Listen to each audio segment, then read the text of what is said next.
കഥനങ്ങൾ കളഭമായി മാറ്റി നിന്റെ തളിർമയിൽ ചാർത്തുവാനെന്തു മോഹം.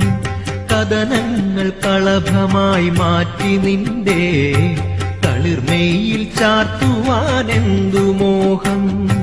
മനതാരിലെരിയുന്ന സങ്കടങ്ങൾ, മനതാരിലെരിയുന്ന സങ്കടങ്ങൾ വനമാലയാക്കുവാനാണുദാഹം.